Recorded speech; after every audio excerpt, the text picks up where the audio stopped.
The Southern Gujarat Chamber of Commerce and Industry તથા global fabric resource and research સેન્ટરના સંયુક્ત ઉપક્રમે તારીખ 21, 22 અને 23 ઓગસ્ટ 2026 દરમિયાન સરસાણા સ્થિત Surat international exhibition and convention centre ખાતે યાન એક્સપો 2026નું ભવ્ય આયોજન કરવામાં આવ્યું છે. ચેમ્બર ઓફ કોમર્સના પ્રમુખ શ્રી અશોક જીરાવાલાએ પત્રકાર પરિષદમાં જણાવ્યું હતું કે સુરતના ટેક્સટાઇલ ઉદ્યોગનો વિકાસ ઝડપભેર થાય અને ઉત્પાદકોને યાર્ન પ્રોડક્શનની અદ્યતન ટેકનોલોજીની માહિતી મળે તે આ એક્સપોનો મુખ્ય આશય છે. યાર્ન એક્સપોની આ 8મી આવૃત્તિમાં દેશ વિદેશના 88 એક્ઝિબિટર્સ ભાગ લઈ રહ્યા છે.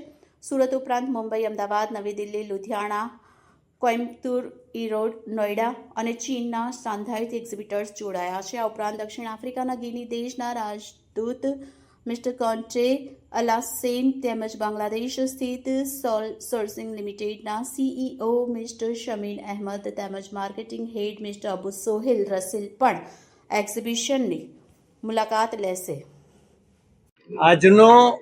આજની આ પત્રકાર પરિષદ ખાસ કરીને યાન એક્સપો માટે છે. 8મી એડિશન અમે લઈને આવી રહ્યા છીએ the southern Gujarat chamber of commerce, અને અમારી 21, 22, 23 એમ આ એક્સપો થવાનો છે. ખાસ કરીને સ્પેશિયાલિટી યાન માટે આ વખતે એક નવું અમે પ્લેટફોર્મ આ વખતે વ્યુઅર્સોને મળવાનું છે. ખાસ કરીને ટેસ્ટેડ યાન છે, બીજા ઘણા બધા યાન છે કે જેને લઈને આ વખતે R&D કરનારા વ્યુઅર્સો છે, નવું ક્રિએશન કરનારા વ્યુઅર્સો છે, આ બધાને બેનિફિટ થવાનો છે.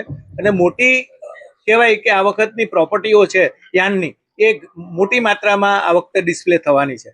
અને આ વખતનો એક્સપો છે એ ખાસ કરીને દક્ષિણ ગુજરાતમાં one of the large expo થવા જઈ રહ્યો છે. એની અંદર આખા ભારતના જે ઉત્પાદકો છે યાનના એ પોતાની પ્રોપર્ટીઓ અહીંયા ડિસ્પ્લે કરવાના છે. એટલે હું એવું માનું છું કે આ એક્સપો છે વ્યુઅર્સો માટે એક લાવો છે, કારણ કે દક્ષિણ ગુજરાત છે એ મેનમેડ ફાઈબરનું હબ છે, પણ નવી પ્રોપર્ટી સાથે નવા યાન આ વખતે ડિસ્પ્લે થવાના છે. તો જે લોકો એક્સપોર્ટ કરવા માંગતા હોય છે, જે લોકો ગ્લોબલી બિઝનેસ કરવા માંગતા હોય છે, એના માટેનો આ એક્સપો બહુ કહેવાય કે આશીર્વાદરૂપ સાબિત થવાનો છે. હું એવું માની રહ્યો છું કે આ એક્સપોને લઈને ઘણી બધી નવી ક્વોલિટીઓ, નવી R&D, નવા યાન ને લઈને નવું કપડું પણ આ વખતે બનશે, જે તમે ક્યારે પણ આ એક્સપોની અંદર જોયું નથી. એવું આ વખતનું એક્સપો અમે લઈને આવ્યા છીએ.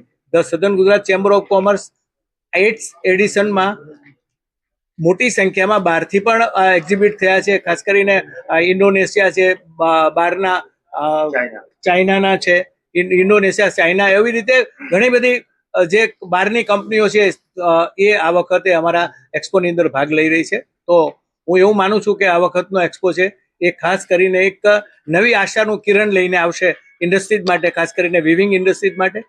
તો એ આ વખતનું એક નવું નજરાણું આ એક્સપો થવાનું છે, એટલું કહું તો વધારે છે. મુખ્ય મહેમાનમાં ખાસ કરીને હર્ષ સંઘવી ઉપસ્થિત રહેવાના છે, એવો એમનો ટાઈમ મળ્યો છે. હવે એ સમય અને સંજોગો વસાત ખ્યાલ આવે છે. અત્યારે તો અમને કહેવામાં આવ્યું છે કે હર્ષભાઈ સંઘવી આવશે, અને ત્યાર પછી એક બીજા અમારા યાનના ઉત્પાદક છે, મોટી કંપની, શું નામ છે એમનું, ગિની દેશના એક રાજદૂત પણ, એમ્બેસેડર પણ આવી રહ્યા છે, એ પણ આમાં રહેવાના છે. હા, અને અમિત સાંગાણી છે અને દિનેશ ધનકાની છે, જે લિબર્ટી યાનના મોટા એવા ડીલર છે અને એક ઉત્પાદક પણ છે, અને ફેબ્રિક્સનું પણ મોટું કામ છે, અને અમારા એન્યુઅલ પાર્ટનર પણ છે. એટલે આ વખતનું શેરિંગ છે એ 2 એન્યુઅલ પાર્ટનર છે અમારા છે, બંને કરવાના, અમિતભાઈ અને દિનેશભાઈ ધનકાની.